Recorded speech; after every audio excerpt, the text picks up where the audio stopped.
Pemirsa, apa kabar Anda hari ini? Wah, semoga tetap dalam keadaan sehat dan bahagia. Senang sekali hari ini saya Rizka Wijaya kembali menyapa Anda dalam Siniar Sasambo. Hari ini edisi spesial Sahabat Bahasa, karena hari ini itu edisi Bincang Bersama Tokoh atau Bisato.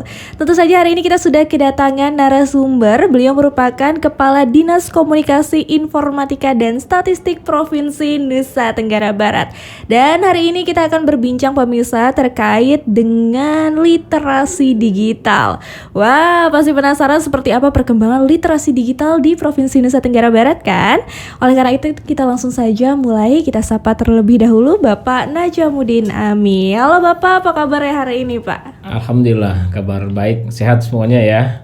Alhamdulillah. Sambil sehat, sambil kita juga salam literasi ya. Wah, benar banget, salam literasi. Boleh nggak nih Pak, saya memperkenalkan dulu. Boleh, ini silakan. slogannya kantor bahasa, namanya Trigatra Bangun Bahasa. Oh, Jadi ada gerakannya nih Pak.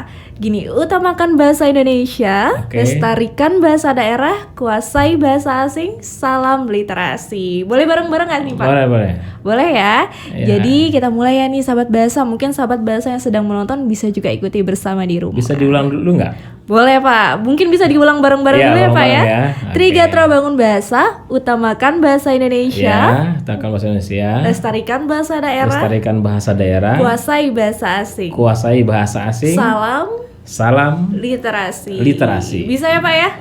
Oke, kita coba sekali lagi. Trigatra Bangun Bahasa, utamakan bahasa Indonesia, lestarikan bahasa daerah, kuasai bahasa asing, salam literasi. Wah, terima kasih Bapak. Sebelumnya luar biasa, ya. saya ucapkan terima kasih Pak. Saya malah belum pernah, ini baru sekali. Baru sekali. Iya. Semoga dengan terlaksananya siniar ini nanti kerjasama kita lebih mendalam lagi dan semakin sering Bapak mendengar Trigatra Bangun Bahasa. Amin ya Rabbal. Selamat datang nih Pak di Siniar Sasambo. Ini studio kecil kami. Semoga nanti dari sini kita bisa bersama-sama menginspirasi sahabat bahasa. Studionya bukan masalah kecilnya, tapi kan siarannya ini sudah keren ini, nggak banyak di provinsi ini yang sudah punya podcast ya. Salah satunya di Balai Bahasa nih sudah ada ya. Alhamdulillah. Dan di sini insya Allah kita bisa menebar kebermanfaatan bersama Bapak di edisi kali ini. Nah Pak, berkaitan dengan tema kita hari ini yang mau kita bahas terkait dengan literasi digital. Tapi sebagai pertanyaan pembuka nih Pak, boleh nggak sih Bapak jelaskan terlebih dahulu pandangan Bapak terkait literasi digital atau keberadaan literasi digital di Provinsi Nusa Tenggara Barat saat ini Pak? Yang pertama tentu saya mengucapkan terima kasih kepada Ibu Kepala Kantor atau Kepala Balai Bahasa Provinsi Nusa Tenggara Barat, Ibu Dr. Umi Kulsum yang sudah mengundang saya dan sudah juga anjang ke kantor saya beberapa waktu yang lalu. Ini saya anggap sebagai kunjungan balasan sekaligus sangat substantif karena saya diajak sekalian podcast ya terkait dengan literasi digital di Provinsi Nusa Tenggara Barat. Jadi banyak orang mungkin memahami bahwa literasi digital itu sebagai sesuatu yang baru. Padahal sesungguhnya gerakan-gerakan atau apapun aktivitas kita yang terkait dengan literasi itu sudah banyak di dalam keseharian kita. Tetapi kalau dia aktivitasnya dia berbasis kepada digitalisasi, nah mungkin ini yang baru kemudian kita terperangah pada saat pandemi COVID-19 ini menerpa atau menyapa kita ya di belahan dunia maupun di Provinsi Nusa Tenggara Barat ini. Kita mengetahui sekarang ini pembelajaran dilaksanakan secara daring. Baru-baru saja kita melandai dari pandemi COVID-19 khususnya di Provinsi Nusa Tenggara Barat ini kita sedang berada pada posisi level 2 dan 3 dan kegiatan-kegiatan tatap muka bisa kita laksanakan. Tetapi literasi digital menurut pandangan saya atau pandangan kami di Dinas Kominfotik Provinsi Nusa Tenggara Barat ini menjadi sesuatu yang sangat esensi untuk segera kita benahi, untuk segera kita lakukan. Kenapa? Karena salah satu ciri khas dari industri 4.0 bahkan sekarang kita sudah masuk kepada apa yang kita sebutkan dengan society 5.0 itu menegaskan betapa hari ini big data, digitalisasi yang mengarahkan kita kepada bagaimana ikhtiar dari pemerintah maupun badan-badan publik semuanya untuk selalu bisa menjadi pemerintahan yang terbuka dan informatif seperti itu. Nah, penguasaan-penguasaan yang terkait dengan digitalisasi ini harus dilakukan. Kenapa? Karena dengan digitalisasi nilai tambah dari sebuah pelayanan dan sebuah produk itu bisa kita tingkatkan dengan sebaik-baiknya. Saya ingin mencontohkan bagaimana digitalisasi itu terjadi di tengah kita misalnya. Di dalam keseharian kita dulu selalu mengatakan bahwa meminta bantuan atau meminta tolong dari warga yang satu ke warga yang lain atau dari warga ke pemerintah itu begitu susahnya. Begitu banyak birokrasi yang harus kita lewati. Kita harus bersurat ke Pak Lurah, kemudian ke kecamatan, ke bupati, bahkan ke gubernur. Tetapi hari ini dengan digitalisasi semuanya serba cepat, semuanya serba mudah, semuanya bisa diakses di dalam detik itu juga. Maka kita mencoba membuat sebuah aplikasi yang kita namakan dengan NTB Care, yang kita bisa lihat dia ada di dalam Android kita maupun lewat media-media sosial kita seperti ini. Bukan hanya pada persoalan sosial seperti itu, tetapi literasi digital ini menjadi kebutuhan generasi milenial, ya, di mana proses upgrading capacity yang dilakukan hari ini bukan hanya kita mengandalkan bagaimana kita bertemu dengan orang, bagaimana kita itu menggesa proses pembelajaran yang sangat tradisional, tetapi bagaimana kita memanfaatkan digitalisasi ini, informasi dan teknologi yang ada saat ini supaya betul-betul bisa menjadi penciri bahwa era sudah berubah, zaman sudah berubah. Digitalisasi mengharapkan kepada kita bahwa proses-proses kehidupan yang kita laksanakan ini akan semakin lebih mudah di dalam pelayanannya. Proses pembelajaran yang kita lakukan ini akan semakin cepat dan efisien untuk kita lakukan. Dan semuanya harus melalui proses yang kita sebutkan dengan digitalisasi. Digitalisasi tidak akan menemukan arti dan maknanya apabila gerakan literasi tidak dilakukan secara bersambungan.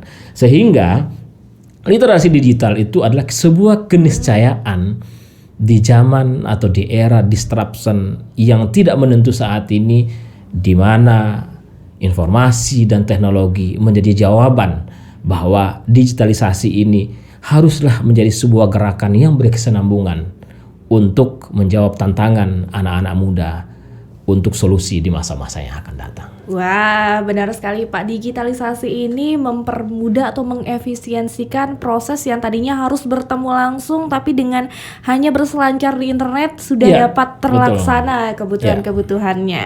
Nah, berkaitan tadi yang dengan Bapak sebutkan ada NTB Care ya Pak ya, berarti itu program pemerintah Provinsi Nusa Tenggara Barat saat ini. Kalau boleh tahu nih Pak, di NTB Care ini apa saja yang menjadi cakupan program-programnya yang sedang digalakan saat ini Pak? Iya.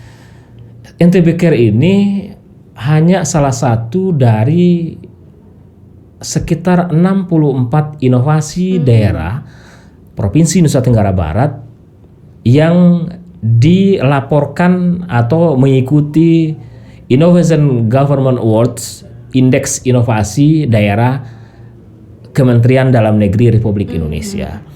Apa cakupannya? Yang ingin kita lihat sekarang ini adalah seperti apa masyarakat berkeluh kesah. Seperti apa masyarakat itu memberikan masukan, kritikan, dan saran kepada pemerintah. Maka kami di dalam mengevaluasi aplikasi NTB Care ini memiliki berbagai macam kanal yang sudah diatur secara digital. Yang pertama, kita punya aplikasi NTB Care ini di Android kita yang bisa kita download. Sama seperti kita bisa mendownload Shopee, Bukalapak, ya, Traveloka untuk kebutuhan tiket kita, atau misalnya itu booking hotel, segala macam semua, maka aplikasi NTB Care juga ada seperti itu. Ini adalah Karena proses digitalisasi yang kita lakukan. Di media sosial kita juga ada Facebooknya, ada Instagramnya juga seperti itu. Paling tidak ada 5 cakupan yang saat ini betul-betul dinikmati, kemudian orang itu selalu saja mendekatkan dirinya dengan NTB Care ini supaya mereka bisa dipenuhi kebutuhan-kebutuhannya. Yang pertama itu persoalan-persoalan sosial. Ada ibu-ibu kita di ujung Praya misalnya atau Dompu di Pulau Sumbawa yang butuh kursi roda. Mereka nggak lagi prosesnya panjang. Sekarang itu bisa minta, Pak Gubernur, Pak Dinas Sosial, kami butuh kursi roda, ada orang yang lumpuh. Maka seketika itu juga bergerak birokrasinya untuk membantu dinas-dinasnya, dinas kesehatan, rumah sakit, segala macam semua. Bahkan dari masyarakat juga membantu. Persoalan sosial, persoalan pendidikan. Nah ini yang paling banyak, persoalan pendidikan. Baru-baru kemarin ini ya wali murid di Lombok Timur misalnya ya memberikan protes kepada sekolahnya supaya seragam itu tidak usah diadakan di sekolah. Ini era pandemi, susah kita mendapatkan mata pencaharian dan membayar uang sekolah. Di mana mereka berselancar? Di media sosial, masuk lewat NTB Care. Persoalan pendidikan, pertanyaan-pertanyaan terkait dengan pembelajaran tatap muka. Pertanyaan yang terkait dengan bagaimana siswa itu diberikan akun pulsanya Merdeka Belajar, segala macam, semua juga ada di situ. Kemudian kita sambungkan dengan Dinas Pendidikan, Kementerian Pendidikan dan Kebudayaan juga kita sambungkan. Yang ketiga, ya cakupannya itu persoalan kesehatan. Ya, bagaimana persoalan kesehatan ini juga di masa pandemi COVID ini, informasi-informasi tentang COVID, bagaimana melandainya COVID, vaksinasi kita yang sedang serentak kita laksanakan di sekolah-sekolah, di pesantren-pesantren, di universitas, bahkan di seluruh pelosok NTB ini kita laksanakan. Persoalan infrastruktur, jembatan, jalan yang rusak, ya, dan persoalan ketenaga kerjaan. NTB ini gudangnya buruh migran, ya. Dulu buruh migran itu kalau misalnya mereka mau mengirim surat segala macam itu kirim hari ini sampainya kapan kita nggak tahu. Sekarang dengan era digitalisasi ini bayangkan mereka bisa video call dengan keluarganya seketika itu juga. Maka digitalisasi ini begitu boomingnya bagi kita. Nah ini salah satu program. Ada juga NTB Satu Data misalnya. Ada juga program-program digitalisasi seperti NTB Mall. NTB Mall. Iya, NTB Mall di mana kita bisa memesan. Nah, seperti yang Rizka pakai ini adalah tenun khas NTB. Ya, di mana kita bisa menemukannya? Coba buka saja NTB Mall. Bisa pesan sekarang itu. Ya, fashion kita bisa pesan. Bahkan kalau misalnya saya ingin pesan coklat Dedatu dari Lombok Utara, ada di aplikasi NTB Mall yang kita laksanakan seperti ini. Jadi banyak sekali cakupan-cakupan yang bisa kita dorong dengan literasi digital yang kita laksanakan. Siapa yang melakukan itu? UMKM kita, anak muda kita dari desa-desanya itu dengan jari jemari mereka itu. Atas dasar itu mereka sudah belajar digitalisasi tentang kewirausahaan, upgrading capacity, ya. Bagaimana mereka berselancar dan bermedia sosial, dan itu gerakannya adalah gerakan literasi digital semuanya. Baik, yang saya tertarik terkait dengan NTB Mall nih Pak ya, karena tadinya mungkin UMKM yang belum mengenal digitalisasi, yang memasarkan produknya mungkin hanya dari mulut ke mulut dengan ada pelatihan, kemudian dikumpulkan oleh pengelolanya Bapak Riki ya kalau nggak salah ya Pak ya, bisa Bapak ada Riki, di satu betul. tempat dan dikelola dalam satu wadah NTB Mall. Ya. Tapi kalau kita berbicara soal digitalisasi ini Pak, terkadang ada beberapa mungkin pihak yang sulit untuk melek digital. Bagaimana nih Pak kendala ini diatasi oleh Bapak agar siasat Bapak untuk menyiasati cara menyosialisasikan keberadaan NTB Mall, NTB Care agar orang-orang terpelosok di sana mungkin yang jauh di Lombok Utara, Lombok Timur bisa melek digital dan paham akan keberadaan dari akun-akun yang bisa diakses tadi. Ya, saat ini kita sedang bekerja dengan BPSDM Kominfo Republik Indonesia. Bahkan kita ditantang ada program namanya Digital Talent Scholarship. NTB diberikan jatah 10.000. Baru-baru kemarin UMKM lokal kita ada sekitar 150-an kita daftarkan untuk mengikuti digital talents yang terkait dengan entrepreneurship. Ya. Jadi ada banyak program yang kita lakukan di Dinas Kominfotik bekerja sama dengan Dinas Kominfotik Kabupaten Kota, bekerja sama dengan Kementerian Kominfo. Ada yang kita sebutkan dengan program Jawara Internet, ada juga yang kita sebutkan dengan program Cakap Digital, semakin cakap digital, ada seperti itu. Ada juga baru-barusan ini saya menjadi narasumber di Lombok Astoria bersama dengan Kementerian Kominfo. Di situ ada 15 desa yang mengikuti program itu. Kemudian dari 15 desa itu mengirimkan UMKM-nya, anak-anak mudanya, masing-masing desa itu 4 orang. Namanya program itu namanya itu adopsi literasi digital. Yang dilaksanakan oleh Kementerian Kominfo. Jadi semakin banyak sebenarnya banyak sekali program literasi yang kita siapkan ya agar teman-teman kita, ibu-ibu kita yang ada di pelosok-pelosok ini kemudian bisa kita ikutkan di dalam proses literasi digital terkait dengan UMKM-nya, terkait dengan upgrading capacity-nya, juga terkait dengan peningkatan kapasitas yang terkait dengan bagaimana bermedia sosial secara sehat, bijak dan produktif seperti itu. Nah, kami melalui Dinas Kominfotik berkolaborasi dengan Dinas Perdagangan, ya, dengan Dinas Perindustrian, dengan Dinas Koperasi, kemudian membuat sebuah database dari UMKM kita. Sekarang ini IKM dan UMKM kita ini sudah sampai kepada angka 93.600, ya. Kemudian tidak semuanya memang bisa kita sentuh, tetapi paling tidak UKM lokal kita yang betul-betul mereka serius ingin mengembangkan dirinya itu bergegas dari hal-hal yang sangat tradisional, kemudian mereka bergegas kepada digitalisasi, mereka kita fasilitasi. Bahkan kalau dalam setiap pelatihannya itu mereka diberikan paket internet dan pulsanya supaya mereka mau mengikuti program-program pelatihan yang kita lakukan seperti itu. Baik, jadi memang sudah disiapkan baik cara menyosialisasikannya, kemudian mengumpulkan massa hingga akhirnya ini bisa berada di satu wadah dan bermanfaat bagi sekitar dan orang-orang yang ingin mengakses juga lebih mudah. Nah, kalau berbicara soal orang-orang yang akan mengakses atau sudah mengakses program-program dari pemerintah Provinsi Nusa Tenggara Barat terkait dengan digitalisasi ini, Pak, apakah itu sudah menyentuh target atau bagaimana perkembangannya? Apa perlu ditingkatkan jumlah yang mengakses, bagaimana Pak? Ya, saat ini memang kita sedang berproses karena program ini adalah program kolaboratif, ya. UMKM kita, anak-anak muda kita, milenial kita ini kan dia berada di kampung-kampung, dia berada di desa-desa. Tapi saya melihat progresnya sungguh sangat luar biasa. Kenapa? Karena ini ditopang dengan program-program unggulan pemerintah Provinsi Nusa Tenggara Barat. NTB Mall ini sudah menyentuh kepada pasar-pasar di mana UMKM itu kemudian menjadi sangat tergantung bahwa beli produk lokal NTB itu menjadi sangat penting. Maka kami atau kita di Provinsi NTB ini kita sudah memiliki peraturan gubernur terkait dengan bagaimana ikhtiar kita untuk menekankan kepada pemerintah kabupaten kota, kepada masyarakat dan kepada pelaku usaha yang lain itu supaya kita juga betul-betul mencintai, kemudian beli dan gunakan produk lokal yang ada di Provinsi Nusa Tenggara Barat. Itu satu dari sisi regulasinya yang kita lakukan.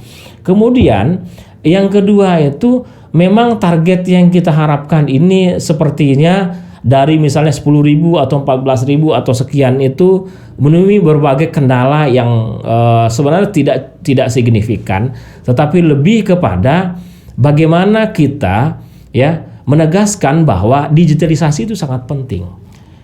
Ada orang yang mengatakan misalnya saya cukuplah dengan berdagang begini saja. Tetapi setelah ditelusuri apa segala macam semua, progresivitas dari teman-teman yang sudah memiliki marketplace tersendiri itu berbeda dengan yang masih tradisional menjajakan atau menjual produk-produk yang mereka lakukan. Akhirnya mereka nge-sub kepada yang sudah punya marketplace sendiri.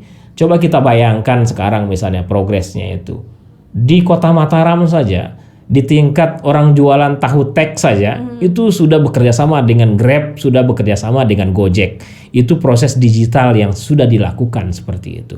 Kalau misalnya itu kita punya aplikasi sendiri atau kemudian mereka itu terhubung dengan NTB Mall apa segala macam semua, atau dengan aplikasi digital yang ada di kabupaten kota mereka sendiri atau yang di-hire mereka sendiri, karena hari ini kita bisa memasarkan, menjadi pemasar dari produk-produk kita itu melalui marketplace di media sosial kita sendiri. Di Instagram bisa kita lakukan sendiri, di Facebook bisa kita lakukan sendiri, di YouTube bisa kita lakukan sendiri, dan ini menguntungkan kita. Tetapi kolaborasi menjadi sangat penting kita lakukan. Nah, target kita di tahun ini memang lebih dari 10.000 ya talent atau anak-anak muda kita ya, kemudian pelaku UMKM kita libatkan di dalam gerakan literasi digital untuk mereka, supaya bukan hanya sekedar mereka itu berselancar saja di media sosial, tetapi juga mereka tuh produktif di media sosial. Baik, wah ternyata nih ada sahabat bahasa yang namanya NTB Mall yang bisa sahabat bahasa akses ya Pak ya, dan ternyata di sana ada produk-produk NTB buatan hasil dari tangan masyarakat Nusa Tenggara Barat, kreatif-kreatifnya berkumpul di sana. Nah Pak, kalau misalnya ingin bergabung nih, mungkin sahabat bahasa ada yang ingin bergabung produknya masuk ke dalam NTB Mall, kira-kira apa saja sih Pak yang harus dipersiapkan? Mudah saja, silakan datang saja ke Dinas Perdagangan atau saya berikan kontaknya nanti bisa ya, bisa juga nanti lewat NTB Mall di Android-nya, kemudian nanti di media sosial Dinas Perdagangan, tinggal kirim messenger saja, di inbox saja, saya punya produk ini, kemudian seperti apa. Kalau misalnya produknya itu masih kemasannya kurang bagus, kita punya balai kemasan. Wah, jadi itu perlu berbayar atau bisa dibiayai pemerintah? Di awal-awal tidak berbayar, karena kita masih dalam proses bagaimana meng-create mereka, bagaimana mengemas supaya produk-produk mereka itu dia menjadi produk-produk yang valuable. Jadi memiliki nilai yang sangat daya jualnya bagus, kemudian ada nilai tambah yang diberikan di situ. Nah, nanti setelah itu kemudian sudah bergulir, kita bisa menyambungkan mereka dengan pihak permodalan perbankan ya. Kalau misalnya yang dibutuhkan itu kurang dari 50 juta di Bank NTB Syariah saja, maka UMKM lokal kita ini tidak dibutuhkan jaminan apapun. Yang penting mereka itu ada ikhtiar atau cara atau mereka kesungguhan yang dilihat bahwa produk ini memang pantas, kemudian produk ini memang dibutuhkan, dan mereka menjadi orang yang betul-betul ingin berusaha ya di tempat kita ini, menjadi bagian dari industrialisasi, menjadi bagian dari digitalisasi dari proses yang sedang kita lakukan saat ini. Baik, dan ternyata prosesnya nggak sulit ya, nggak sulit, nggak ribet, dapat diakses dengan mudah, dilaksanakan jika punya niat. Yang penting niat dulu, terus kalau misalnya udah ada niat nih, pemerintah kita siap membantu dengan tadi yang Bapak Najamuddin Ami sebutkan. Nah, dari sekian banyak program ini Pak, kira-kira apa sih kendala yang Bapak rasa paling sulit untuk dilewati dalam memperkenalkan produk-produk digital kepada masyarakat NTB saat ini? Ya, kalau ke anak-anak muda, generasi Z, generasi milenial, mereka sangat afirmatif, mereka sangat cepat ya untuk menggunakan hal ini. Tetapi generasi kita ini tentu memiliki kelemahan, yaitu mereka belum banyak atau masih terkonfirmasi menggunakan media sosial dan digital ini untuk hal-hal yang seharusnya bisa lebih produktif dari biasanya. Bukan hanya sekedar untuk nge-post mereka pergi ke pantai. Bisa saja sih pergi ke pantai, kemudian mereka bikin vlog, bikin apa saja, kemudian mereka mempromosikan desa wisatanya di desanya dia, bisa saja seperti itu. Tapi kalau hanya untuk kehidupan sehari-hari saja yang kemudian tidak bisa mendatangkan manfaat yang sangat signifikan atau betul-betul maslahat bagi keluarganya, bagi ini, ya ngapain? Mendingan kita manfaatkan dengan sebaik-baiknya. Kita punya produk, kita punya cara, dan kita terakhir sebagai entrepreneur untuk ini. Nah, ini tantangan di anak-anak muda kita. Tantangan di anak-anak muda kita itu mengarahkan mereka supaya mereka berada atau mereka itu bisa memanfaatkan seluruh IT ya, seluruh proses digitalisasi dengan literasi yang kita lakukan itu, supaya mereka bukan hanya sehat dan bijak bermedia sosial atau bijak di dalam berdigitalisasi, tetapi mereka juga produktif. Ya, mereka bisa menjadi entrepreneur baru. Ya, mereka bisa menjadi orang-orang yang betul-betul memiliki kekhasan bahwa tidak mesti kita bekerja itu kantoran, pas segala macam semua, tetapi juga dari rumah kita bisa belajar.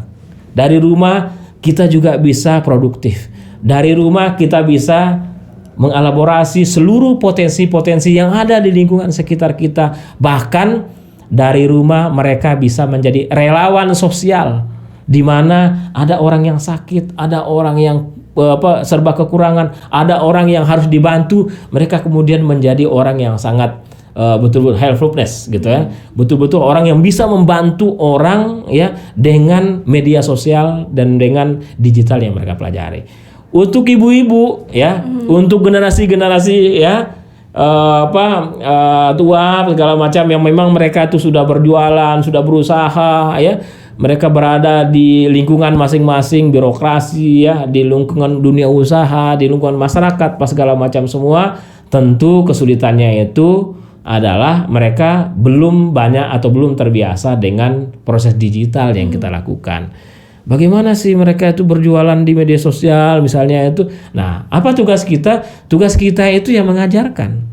Tugas kita itu yang membelajarkan. Nah, salah satu tugas yang menjadi tantangan berat itulah yang kemudian kami di Dinas Kominfotik bekerja sama dengan beberapa dinas dan kabupaten kota, kita menegaskan kita akan bantu daftarnya gitu. Itu kadang-kadang seperti itu. Karena kalau misalnya ada pelatihan digital misalnya atau literasi digital, pelatihan kayak adopsi itu, mereka harus daftar secara online. Nah, daftar secara online kan orang-orang tuh gaptek gitu kan. Nah, belum terbiasa. Maka kita punya relawan TIK. Ya, maka kita punya anak-anak muda di kantor kami itu yang memandu mereka supaya mereka masuk ke dalam proses literasi digital yang kita lakukan. Sesungguhnya tidak ada tantangan atau persoalan-persoalan yang berarti. Kenapa? Karena kalau kita menemui satu persoalan kemudian kita menyerah kepada banyak persoalan, maka tidak ada satupun cara bagi kita untuk keluar dari setiap persoalan. Kami atau kita semua sesungguhnya hadir untuk memberikan pembelajaran kepada masyarakat, kepada warga NTB ini, memberikan solusi apa yang menjadi obstacle-nya, bottleneck-nya apa.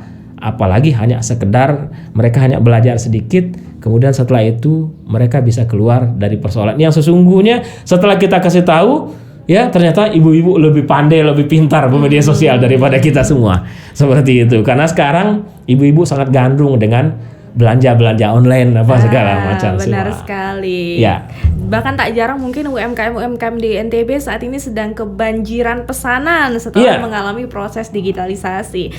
Nah, berbicara tentang digitalisasi, Pak, Kantor Bahasa Provinsi Nusa Tenggara Barat juga saat ini sedang menggalakkan yang namanya perpustakaan daring. Jadi di situ masyarakat bisa mengakses kamus, kemudian jurnal atau bahan bacaan lainnya yang ada di perpustakaan Kantor Bahasa Nusa Tenggara Barat. Mungkin kedepannya bisa bekerja sama dengan Diskominfotik untuk menyebarluaskan atau memperkenalkan masyarakat tentang hal ini ya, Pak ya. Siap. Pak, tidak terasa nih Pak, sudah 30 menit kita berbincang Masa terkait dengan digitalisasi. Dan ternyata seru sekali pembahasan kita terkait dengan literasi digital. Sebelum kita menutup perbincangan pada hari ini nih Pak, boleh Pak disampaikan harapan-harapannya terkait dengan perkembangan literasi digital untuk masyarakat Nusa Tenggara Barat. Baik, warga NTB yang kita cintai, bulan November ini kita ada World Superbike yang akan dilaksanakan di sirkuit Mandalika.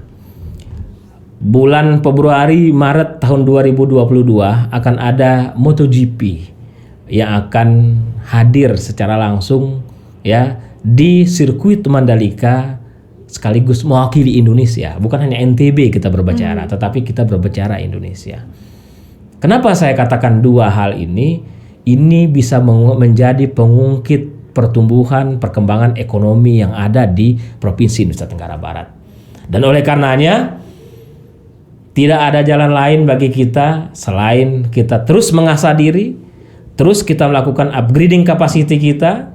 Bagi anak-anak muda, jangan hanya sekedar menjadi penonton di daerah kita sendiri, ya, harus bergabung, berkolaborasi dengan dinas kabupaten kota, ya, dengan stakeholder yang lain. Kami siap memfasilitasi supaya literasi digital terkait dengan sehat, bijak, dan produktif dengan memanfaatkan IT ini betul-betul kita bisa maksimalkan dengan sebaik-baiknya.